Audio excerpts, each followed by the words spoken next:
And we are live. Thank you for joining us one more time to Incoming Chat Live, the podcast from Live Chat. Today, we wanted to do something a tiny bit different. We have a guest that is not even nearby. He's actually based in Costa Rica right now. And we wanted to touch a subject that is a bit more technical, but not really. I mean, if you're a marketer, you should know what SEO is. If you don't, we'll hopefully going to answer enough of what it is, but also how it truly influences the traffic on your site, the traffic on your blog, and how you really take advantage of it. So without further ado, I want to introduce you to Matthew Woodward. Matthew, great to have you in the show, man. Thanks for having me on, guys. Very, very happy to be here. We are in the middle of a hurricane right now. It's been a bit touch and go. Couldn't have planned a worse time to do a live show. So hopefully everything goes well. Hopefully we're gonna go through it without any issues. So just to give everybody a little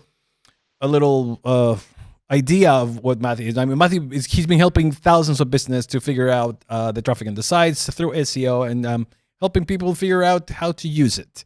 But yeah. I'm going to let Matt introduce himself and give us a little idea on what he's been working on lately and basically what he does. So take it away, Matt. Well, first of all, for everyone listening, today, ultimately, I'm going to step you through 3 different things that you can do right now that will influence your search traffic. Simple things, even if you don't know what SEO is or anything like that. The goal of today is for me to give you 3 different strategies that you can walk away and implement and see success with. And some of them you can implement while we're on the call, while we're on the video, right? While you're following along. So my name's Matthew Woodward. I've been doing SEO for, we got to be coming on 15 to 20 years. Basically, since it was invented. Since when it was invented, yeah. I was building websites in Notepad way back when, before Google existed, before YouTube existed, before MySpace, Bebo, Facebook, all of that. And I was also quite an entrepreneurial kid, and I was always hustling. I was always trying to sell you something, whatever it was, or if I wasn't trying to sell you something, I was knocking on your door and trying to wash your car or whatever. And if you said no, I'd just come back every day until you said yes. Which is basically the essence of SEO, isn't it? Yeah, I guess, right? So I was lucky to come up in a time where kind of when I was about 14, 15, people were still terrified of putting their credit cards into websites. There was all the kind of scaremongering around, like if you bought something online, you'd get hacked and lose your house or something like that, So I'm lucky that my natural kind of web interest, my offline kind of entrepreneur, and the evolution of the internet all kind of converged at the same point. And, I've done the whole corporate thing with great success. Apparently I was, how did they say, you're too passionate about what you do to work in a corporate environment. Which is the craziest thing to say, isn't it? It was a very polite way of saying it, I think. It's like, dude, you're crazy. Get out of here. Yeah, because, the web's very fast and dynamic and ever changing, right? Especially 15 years ago, right? And in the corporate structures, very rigid and static, and you have to report up to levels and have to have meetings about it and then report down. One major international brand we worked on, it took us a year to get a sign-up form deployed to build an email newsletter. A year. Jesus. And that wasn't like a year of just like chatting. That was a year of like going to meetings, 2 hours on the train, each direction, like full teams of people coming together. Like it was absolute, like the lack of agility that there was in the corporate world in comparison to how fast the web was growing, combined with my passion, that it was just a bad mix, right? I mean, this still happens today a bit, right? I mean, companies still like, all right, we have to prepare our marketing strategy, so let's work for a year, figure out things and they change. If you're a small to medium business, there's a great opportunity in SEO because the big corporates, even if they have the budget, they're rarely spending the budget right. Or they've got huge technical issues with the site, which means they have to spend 4 times more on links than if they didn't. Or, we had like departments, and each department had an internal budget. So like the online marketing department had an internal budget for the web development department, and if we needed something more than our budget, we couldn't have it, even though it was just like internal. It was nothing. It didn't mean anything. Like, it's our it was just money some, anyways. like, some like numbers some dude in an office just banged into a spreadsheet, and like it was just not very well. And even things like everything, we made a web sale. To get that stock released from the warehouse, we had to go and collect 4 different signatures physically for every order. Like, and these are multi-global big brands. They got no problem dropping 5 million to buy a website, you know. No, but that thing hasn't changed. I mean, as I know you're talking about many years ago, but there's still plenty of places that they work that way.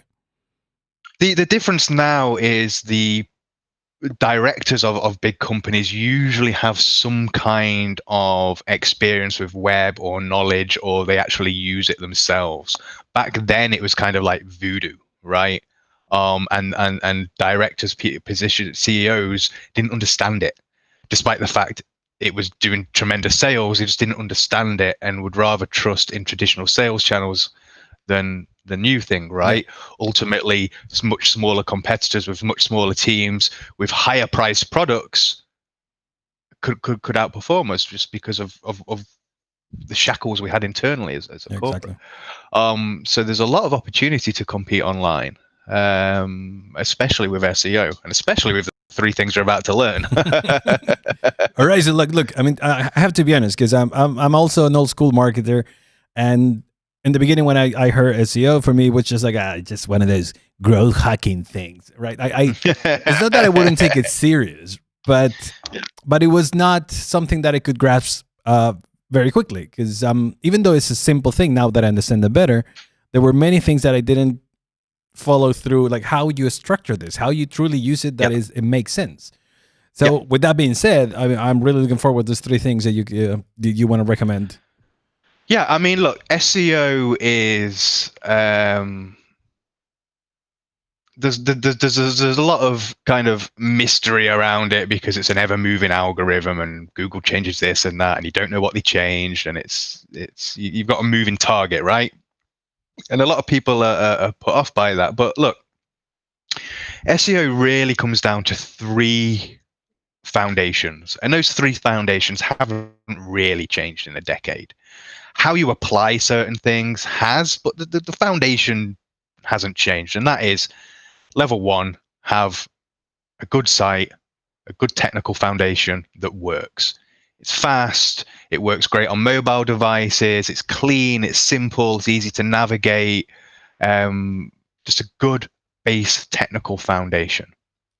With that in place, the only other 2 elements of SEO you need to worry about is content and links. That's it. Content that matches your audience intentions. So if you're an e-commerce site, you might want to put buyer's guides, or you might want to create content that starts with like how to do this, what is this, that all tie back into your product line or service or whatever it is that you offer as a business. That's the content element of it. And then the 3rd element is link building. And for those that don't understand link building, it's essentially a rigged election. One website links to another. That tells Google this website's important because this website's voting for it. However, not all votes are equal. A vote from the New York Times is worth way more than a vote from me. Okay, so why I say it's a rigged election is because we can create links, we can create votes, and it's important that we do that in the right way, but we'll cover that. So they're the 3 parts: good technical foundation, secondly, good content, and 3rd, good link building. If you get the basics right in each of those 3 areas, you'll see success, you'll see search growth. The problem is most people only focus on the link building part, and they put 80% of their efforts on the link building part and the other 20% divided by the other 2 parts. And this is problematic because what that creates, and there's a case study on my blog actually where we were in the health niche against big sites, big budgets, really authoritative, hardcore, like 100-year-old brands ranking. And what we were able to do just by putting a good technical foundation, the content and links in, with just 76 links, we were able to take their traffic from 2,000 a month to 30,000 a month, which transformed the bottom line of the business. Yeah, Whereas I mean, their competitors, you're literally taking the business away from old companies, company like standard companies. With 14 times the search traffic on commercial intent keywords, right? It's not like we're trying to like rank for like keywords like free this, download that, like commercial intent keywords that change the bottom line.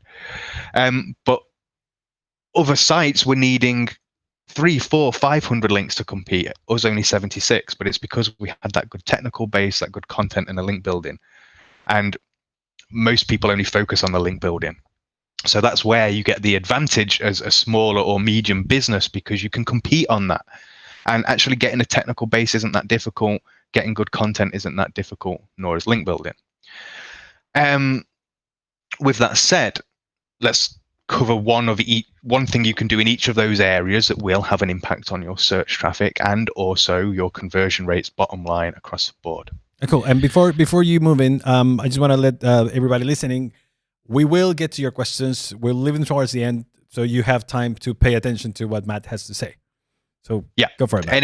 Any questions? And also, even after the fact, even if you're not watching live, please feel free to reach out to me. My blog's matthewwoodward.co.uk. I will definitely add ask me any question you want. Yeah, I will add all of the information in the bottom of the description so people can reach out to you and figure out what you can do. I'm a big believer in the stupid questions are the ones you don't ask. So please reach out if you need help. So the first thing that we like to get right when we bring any client on board, any audit we do, any site that we acquire, the very first thing that we do is we look at site speed.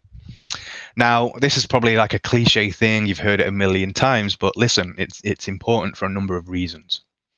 Site speed is a ranking factor for both humans and for Google. Now, for Google, it's not often that they confirm ranking factors. It's very much a mystery, their ranking factors that we learn through observation and testing. But site speed, they came out and categorically said, this is a ranking factor. Now, on top of that, next year, they're going to introduce an additional ranking factor called Core Web Vitals, which is built on site speed. So, in order for you to be successful from an SEO standpoint, your site must be fast.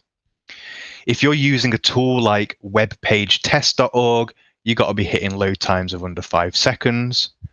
And if you're using Google PageSpeed, that gives a mobile score and a desktop. Actually, you can use a website called www.batchspeed.com, and that will crawl your site and give you page speed scores for all the pages across your site, both in mobile and desktop.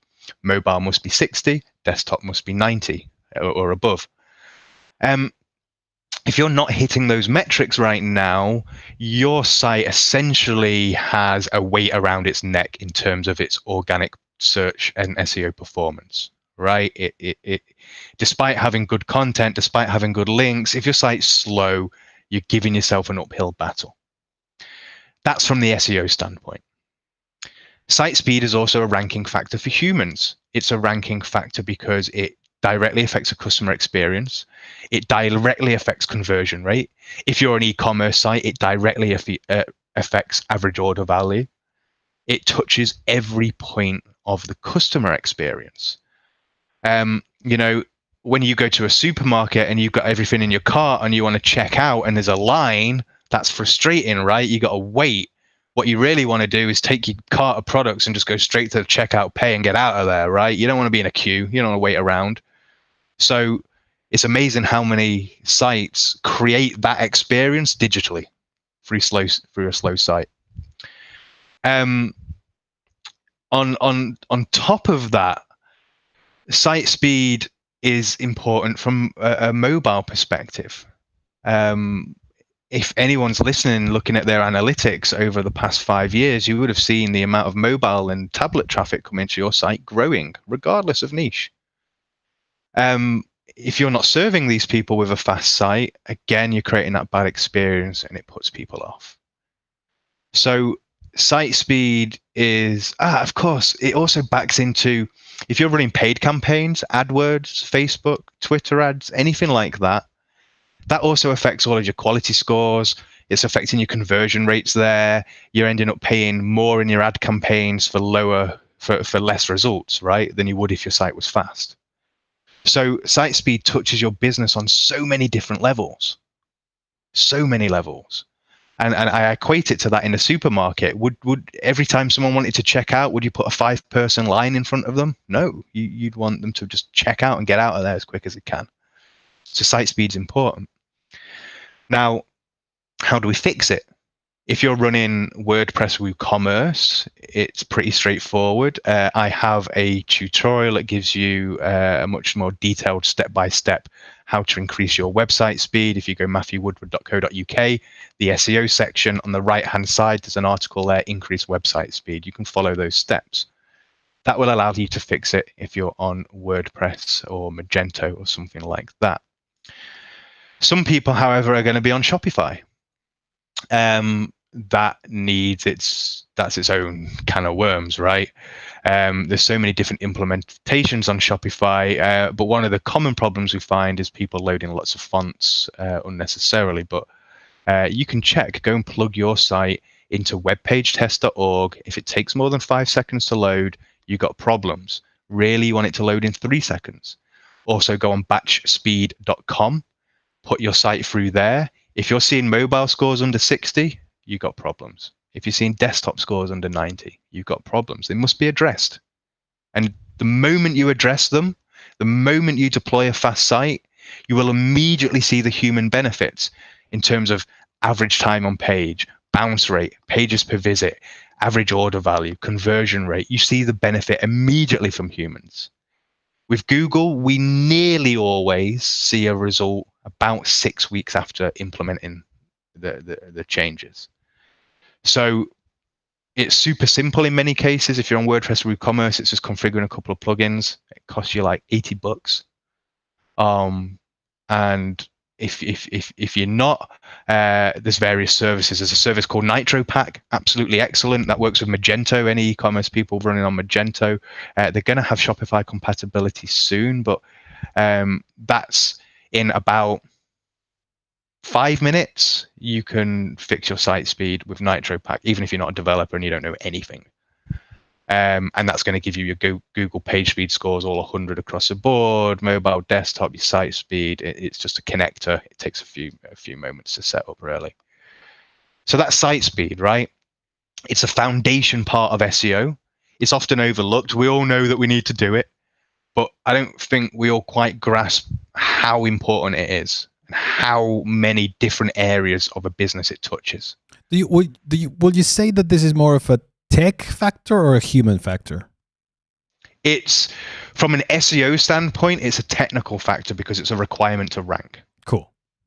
But once you've got the person, right, like what's the point of getting traffic if it doesn't convert into sales? Yeah, exactly. Like, what's the point of getting someone in the store if they don't buy anything? So that's why it's important from a tech standpoint.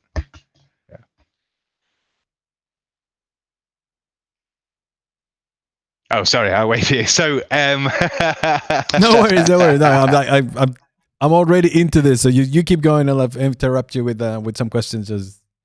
Okay, so look, that, and if there's any questions about site speed right now, I can't see them, but feel free to interject with them. It's quick to fix, and the benefits are tenfold. And let me tell you, do not be arrogant and think that you do not have site speed problems. I think less than 1 in 100 sites I review have good site speed, right? So nearly everyone has a problem, like especially if you don't think you have. The proof's in the pudding. So with a foundation fix taken care of with site speed, what else can you do in that next 6 weeks while Google's processing that update? And that is to update your existing content. Now, most sites already have a wealth of existing content. They already rank for some keywords, either by intent or accidentally. And in many cases, you might find if you go into Google Search Console, you can go on performance on the left-hand side, and you can look at average position, and you can see what kind of queries I'm ranking for in the first 2 pages between positions 2 and 19. If you see that you're ranking for some good queries there, you can, without much effort, make tweaks to the existing pages and content to increase the visibility of those pages. Now, my favorite way to do this is with a tool called Surfer SEO, a Polish-based tool.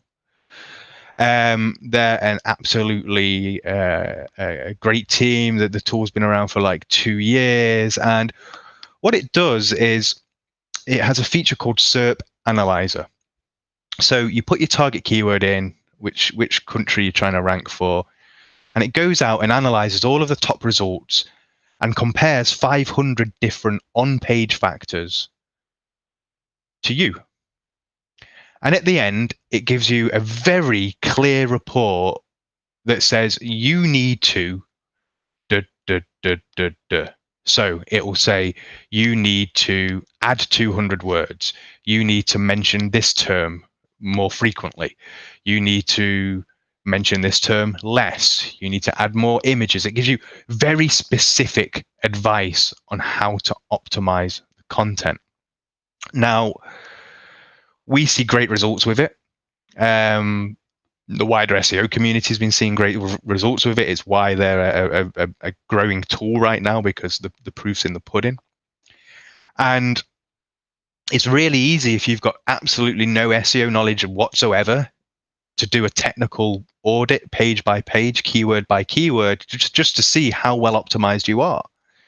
So if you're ranking in the first 2 pages kind of, well, even by intent or accidentally, and you run it through Surfer and it's saying, yo, there's a lot of work here, you can optimize it. And usually within a week or 2 weeks, you'll see the benefits of that in the results. Now, what's really interesting about Surfer is one of my first interactions with it was for my SEMrush review. And my SEMrush review had like 30,000 words. And Surfer SEO said, you've got to delete 26,000 of those words, which is completely contradictory to most SEO advice. I was going to say that. Yeah, most people say go bigger or better, skyscrapering content, all this rubbish. So I was, okay, let's see what happens. Anyway, I deleted, and the next day I was number 1. Wow. So, and if you look at my Surfer SEO review, within there is the case study video that shows you that, the before, the after, and I've repeated that many times. It's for existing content, it's amazing to just get almost a paint by numbers guide of optimization, and it works. It's really great. On top of that, if you're creating new content, they have a content editor. So again, you put your target keyword, the country you want to rank for, and it goes out and it does an analysis, and it has this really cool writing interface. And on the right side is again a paint by numbers guide. Your content needs this many words, this many headings, this many images. These are the phrases you must use, and it tracks it in real time as you write in. It's saying, yeah, you've done this, you've done that, you've done that. These are the questions you need to ask. These are the headers you need to have. It really just lays out a complete content plan for you. And actually, the content editor is baked into our internal process with our writers. That's what they use to create new content. So that's a second pillar, optimizing your content. Existing content, really easy. Just run it through Surfer SEO, paint by numbers guide. Anyone can do it. If you know how to edit content or edit text on your website, that's all you need. It takes anywhere between 20 minutes and an hour to integrate each optimization per keyword. So don't go crazy. Don't like come up with like a list of 100 keywords you're going to optimize all with Surfer. Just pick the 5 that are most relevant to your business, that are going to back into the most margin. Go for those keywords that are in line with your business, not with the search volume. And it's a really easy way to score quick wins without really spending any money. It's just time and elbow grease. And if you've got any juniors in your team, or anyone that's coming on or training, anyone fresh out of school, college, university, anything like that, it's a great tool to hand over to them and a great task. Because, well, the results speak for themselves. So that's what you can do from the content perspective really easily, without any effort at all. So I mean, that was the next question, because you're talking about a tool, and I know it's not the only tool, and I know the guys. I mean, I talked to the guys before; they're amazing, but it works. That's the main thing, because there are plenty of tools that can help you with here and there. But I guess if it doesn't matter what you choose, you have to choose something that works. And gladly you have proved that it worked for you. I mean, it's a huge advance. Yeah, and in the wider community is getting great results as well. And the reason Surf is great is because it's a very pragmatic tool. It's looking at data that exists that it can observe, and then making judgments upon that. One of my secret weapons in SEO and general life is the power of observation. Also in business, just sitting back, observing what worked for them, learning other people's lessons. And SEO, that's a very handy skill to have, because when you do a search in Google, what they're displaying to you is search results. What that actually is an output of the algorithm. Google are literally telling you what they want. This is what we want. So applying to the power of observation to that and backing that into content creation, you can usually just Google your term, open the top 5 results, write a list of pros and cons about each of them, push that into Surfer's content editor, and you're going to create excellent content that Google wants and that people want. And it will just rank, skyscrapering, where you go you make like a 10,000 word monster piece. Yeah, that has its place. There are times you should use that strategy, but as a general approach to creating content to rank for SEO, that becomes very expensive. It's very resource intensive. You don't need to go that far. Surfer SEO, very pragmatic. It's got 2 feet on the ground. It's analyzing data that's observable and giving you specific advice based on that in real time. So that's why it's such a good tool.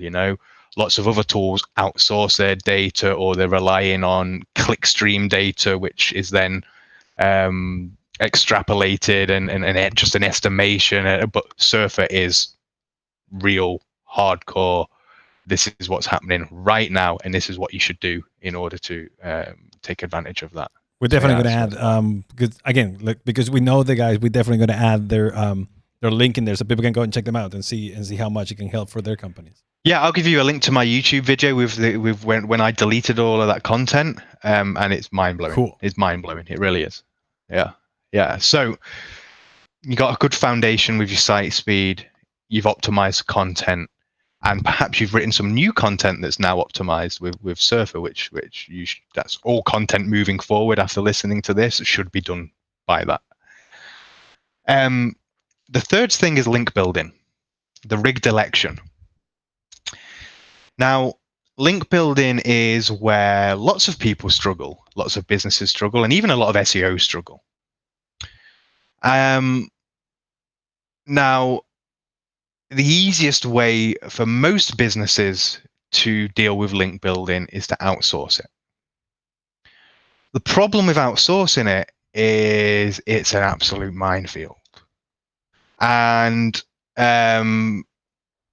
there's so many, it's a really filthy area of SEO, and it's filled with so much smoke and mirrors and things that if you're not technically inclined, you wouldn't pick up on.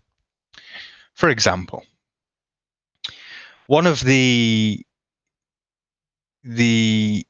issues with link building is quite often, well, first of all, it's important that you understand what is the value of a link, like what actually goes into building a good link.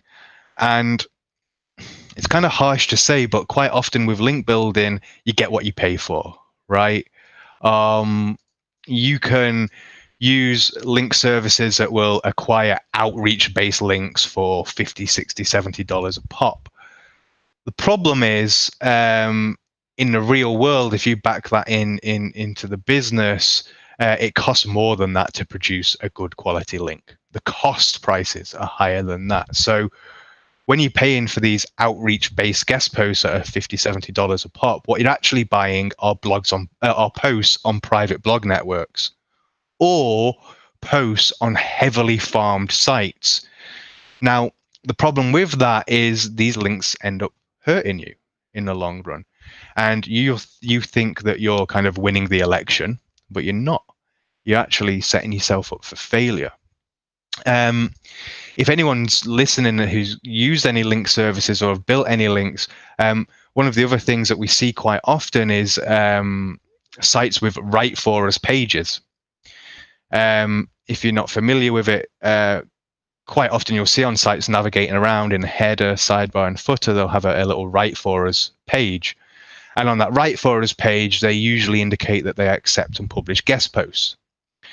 Now, the problem with this is they create those pages because they know that a link has value. Just like bread and milk has value, you can't just walk into the store and take it.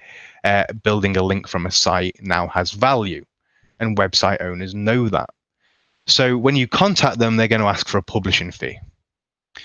And that's a problem when they are advertising on their Write For Us page that they do that, because it is against Google's guidelines, right? Paid link building is complete. In fact, all forms of link building are against Google's guidelines, paid link building especially.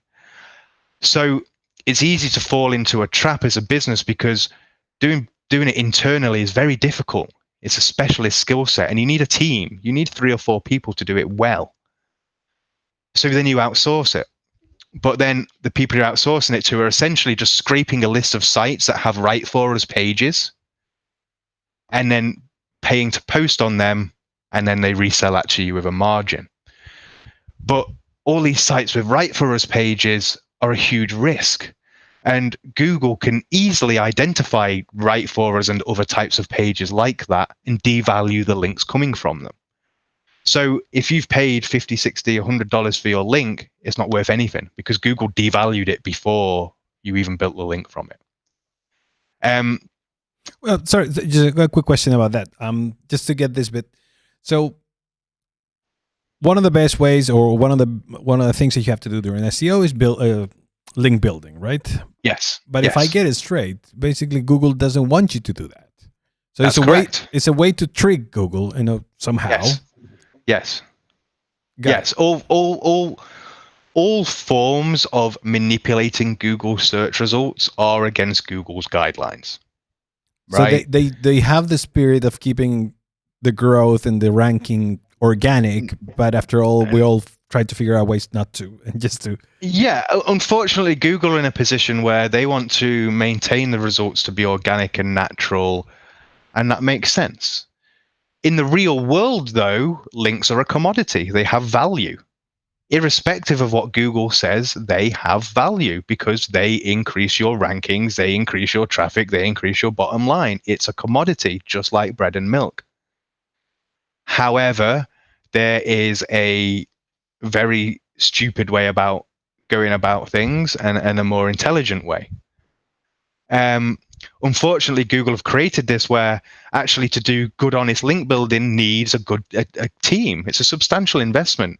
Along with all of the tools, you're running $4,000 or $5,000 a month just to run the link building team, never mind the other bits. And that's just out of reach for many people. So then they're in this scenario where they know they need link building, they can't afford it internally, so they have to go external. And there are so many sharks waiting, it's unbelievable.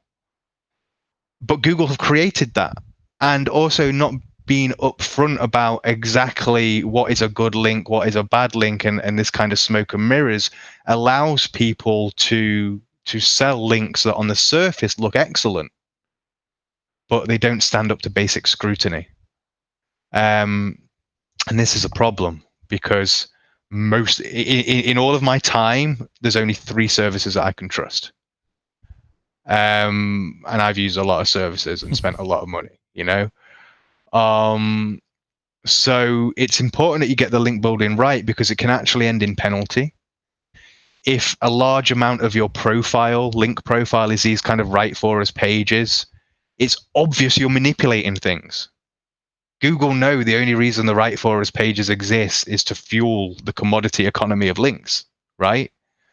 So if most of the sites linking to you have this write for us page, they know that you rigged the election. They know that you paid to win. And they will punish right? you. And they will punish you. Yes. Damn. So link building is something that you have to get right. It's an important. Now, if you go on my blog, there's about 18 different link building strategies that you can use to go out there and build links, right? If you've got the resource to do it. Some of them you can do yourself. We've got like testimonial link building, for example, can be done relatively easily in the afternoon. And there's other things. But in terms of operating a business and at scale, you got to outsource it. There isn't. It's either build your team or outsource it. So you got to know what to look for when you're outsourcing it, right?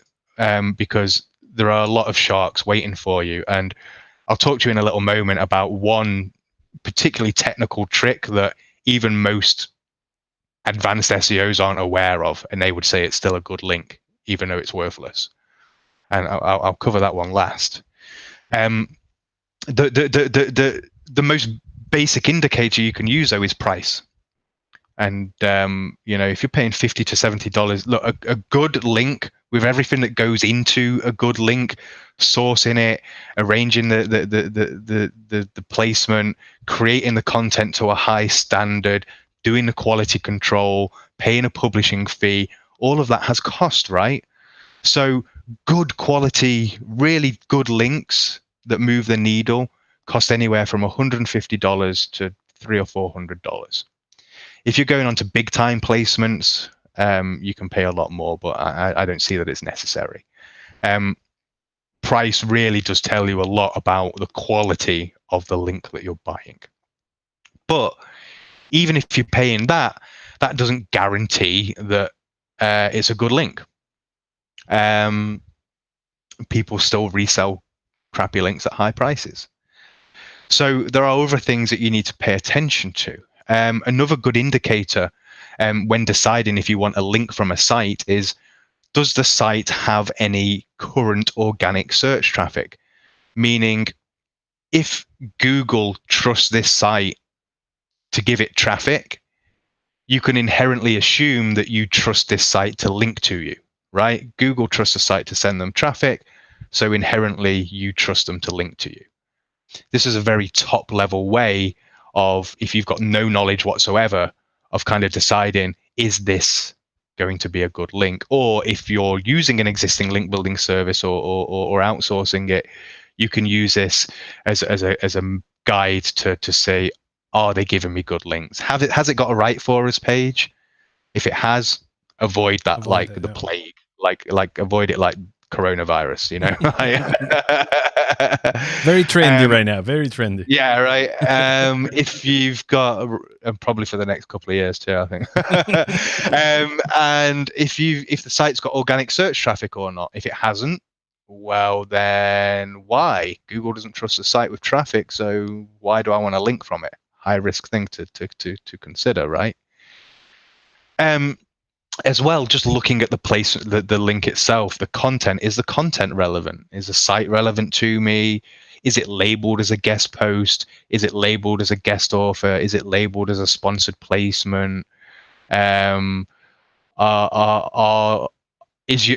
your placement about, let's say, dog grooming, but then you go on the homepage and you see posts about penis pills? Like, you don't want to see that, right? Probably not. Yeah. Dog grooming probably extends out into like home and family kind of niches, but going into like medical, like pills and stuff, is a bit of a stretch. So you want to make sure that it's relevant. There's so many. I mean, they're the top level things that if you've got no experience at all, you can check, and you can have a look at those things to get a general idea of the quality of link being built. If you want to go internal, like I said, hit my blog, matthewwoodward.co.uk. There's an SEO section and a link building section, 18 different strategies that you can use. For most businesses, though, you should outsource it. I'm completely biased in the fact that I run a link building service called links.rank.com, and we build everything to a very high spec. We do lots of quality control. And the one thing that we do that lots of people don't know to even check is, let's say you have a link.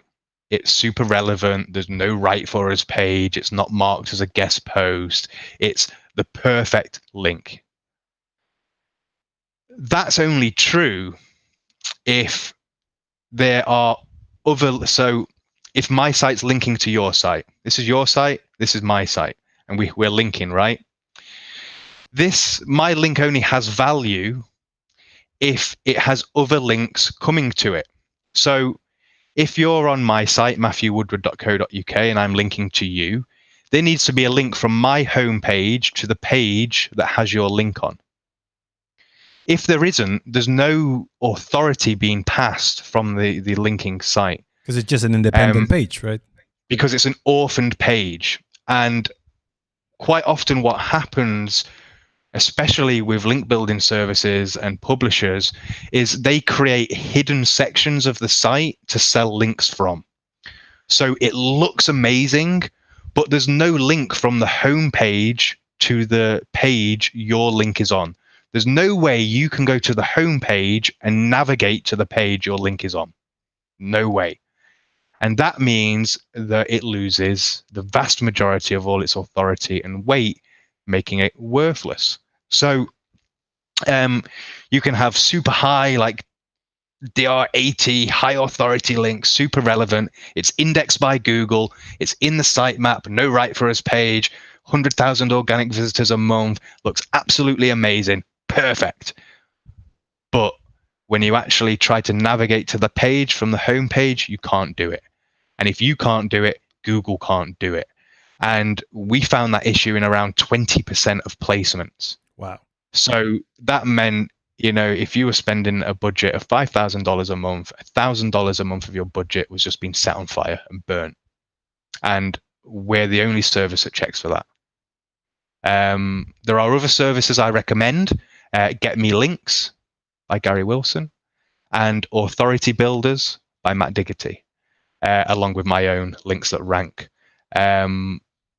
Those are the three services that you can lean on and trust to just do a good job and build the type of links that are going to move the needle without putting you at all this stupid risk that many services present.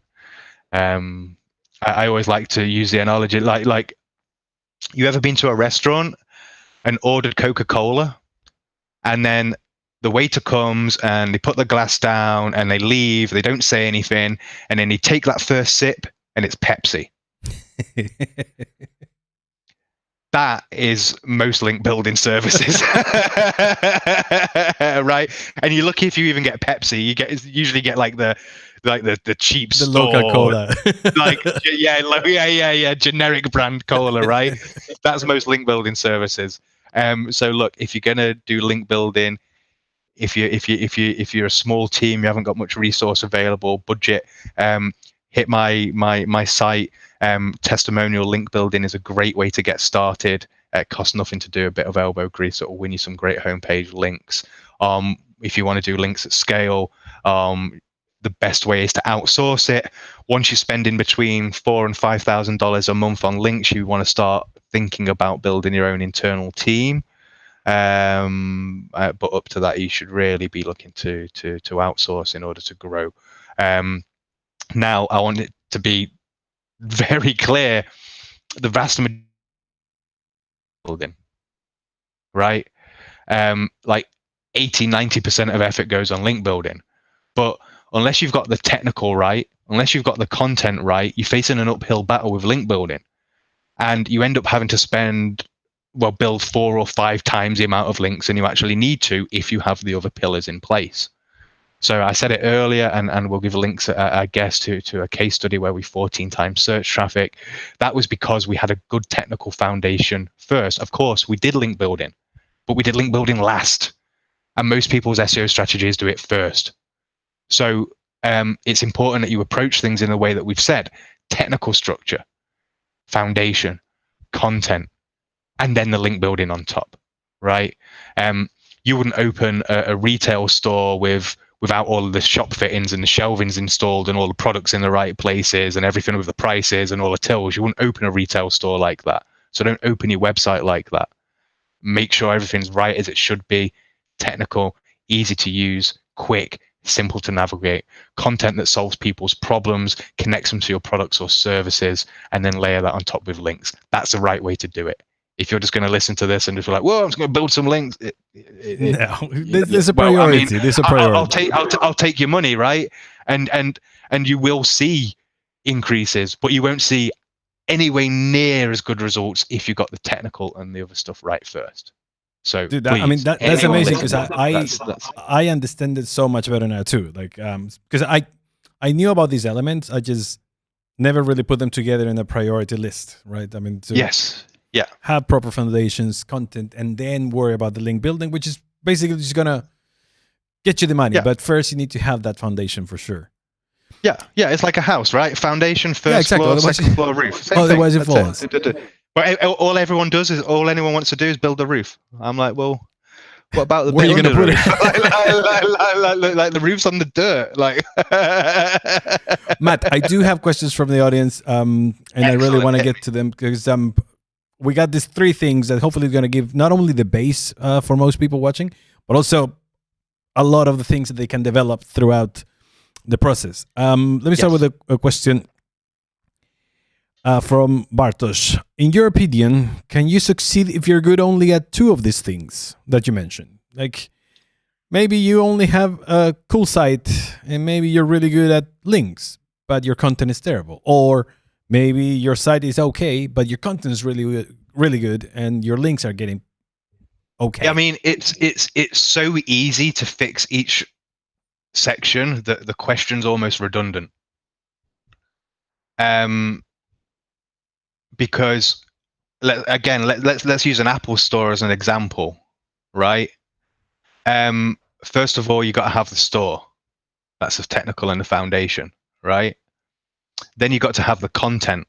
That's the person that greets you, understands why you're in the store, and connects you with the solution, the product, the service, right? That's the content. And then the link building after that is like when you go out and tell everyone how awesome your experience was. And then more people enter the store and come going. That's kind of like what's going on in the 3 stages of SEO, right? So yeah, if you didn't have the sales assistant, sure, people would walk into the store, they'll probably buy products and services and recommend friends, but their average spend's going to be lower. They're not going to be, the experience is going to be different. Exactly. So it's so easy to get each of the things right that you should not just focus on 2. Most people struggle with the link building. That's usually the biggest barrier for most businesses. And then when they do try and solve it, they get burnt because of the reasons we spoke about, So no, you can focus on the 2, but there's better stick to logical reason to do so. Now, another question is, what do you think are the biggest myths or lies or mistakes about SEO? What something people believe that is a given, but not really? I think in general, people see SEO as a quick win, an easy solution. It's often pitched and positioned like that, but it's a long-term game, right? If you're making big change, like for example with our agency, if you came on as a fully managed client, our minimum contract term is 4 months, because we know that it takes about 4 months to get the 3 foundations right. Okay, and then after that we move to a rolling monthly contract, because if we're not performing, we get cut. most SEO agencies will lock you into 12 months and probably 12 very frustrating months. So that the myth is that SEO is just quick and overnight. Like, there are things, the site speed, you will generally see results within 4 to 6 weeks. You go out and optimize these individual keywords, you'll see results within weeks. But in general, SEO is a long-term investment, and you must treat it as such. It will become your strongest sales channel if treated with that kind of respect. The problem is people don't treat it with that respect. They're trying to take shortcuts and pinch and dime their way through things, the biggest myth to me is people coming to me and telling me that their on-site's perfect. That's the biggest lie I hear all the time. No, it's not. It's slow. Like, usually if you tell me your on-site's perfect, I know it's awful. That's a good way to identify it. So, yeah. So I guess that's the biggest myth. Look, it's a long-term thing. You must treat it as a serious sales channel. And if you think you're perfect, you're not. Even my own sites have SEO issues. They just creep in over time, even if you know what you're doing. So they're the main myths, I think. So, especially with what you just said, there's another question about it's really hard to catch up with the industry updates, right? Like, Google always update the algorithm, or LinkedIn, whatever. I mean, most pages do, more search engines do. Is there anything that doesn't change besides the things that you mentioned? No, I mean, rather than chase the algorithm, chase a foundation. Having that solid foundation, having that content. Okay, things might change and your search traffic might fluctuate or it might drop off, but usually people that have had big drop-offs in search traffic, it was a long time coming, like we had the May update recently that canned a lot of people, and all of the sites that we've audited and looked at were like, well, yeah, that was obvious you were going to get that, and like, it was because they were focused on link building and not technical foundation. So it's easy to get caught up in chasing the algorithm and the changes and the things like that, but don't do that. Chase the foundations, get the base things right. And that's it. If an algorithm updates and you get hit, use the power of observation. What's Google now ranking? Why have they dropped my page? Why has that page appeared? Usually you can find some kind of logic in the chaos just from observing the search results and the changes. So you'll drive yourself nuts if you chase the algorithm. Just do a good job on each of the foundations and in each area of your business, and all of that will converge into search success. The last question, so we can let you go and enjoy the hurricane. Black hat SEO, is this something that still works in 2020? I hate this argument. Okay, so human stupidity. Let's talk about that for a minute.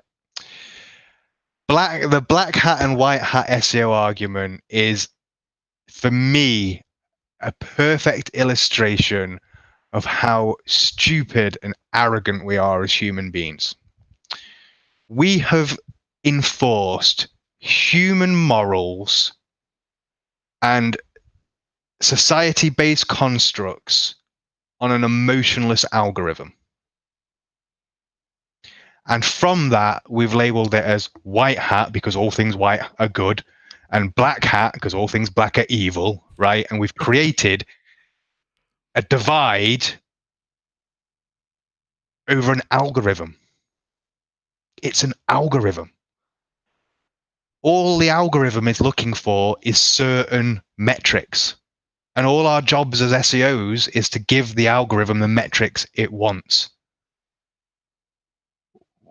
Why are we bringing social constructs into this conversation? And why are we labeling things as black hat and white hat? All that serves to do is, first of all, divide. And it also inherently, if you identify as white hat, you're an idiot, by the way. Equally, if you identify as black hat, you're an idiot. because once you identify as one or the other, you instantly become ignorant of the other side. And that only serves to stop you developing a complete SEO knowledge. It's an algorithm. Yes, there are rules that humans at Google have published that they would like us to work within, but it's an algorithm. It's looking for certain metrics. We just give it the certain metrics it wants. That's it. So the black hat, white hat argument to me is stupid. Now, where it sometimes is used as to describe risk, right? Black hat techniques are more risky than white hat techniques. But let me tell you, link building's against Google's guidelines. It doesn't matter. Like, if you see people using the term white hat link building, they're a special kind of idiot, because all forms of link building are against Google guidelines. By traditional SEO definition of white hat and black hat, all link building is black hat. Guest posting is black hat. There's no such thing as white hat link building. So every SEO on the planet, by definition, is black hat. But then they're riding around with kind of like this white hat moral high ground kind of thing. So for me, the whole thing is stupid. It's just a demonstration of human arrogance and stupidity. We're imposing our will on an algorithm that is an algorithm. It doesn't have emotions. No, thank you for the honesty. Great question. You opened a can of worms with that one. I know. That was like, I saw the passion.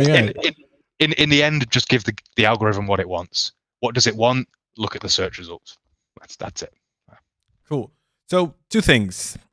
First of all, thank you so much for joining us today. Thank you. I'm gonna be waiting for all the information so I can put it in the descriptions, together with all your blogs and your page and some of the pages that you also recommended to help achieve some of the things.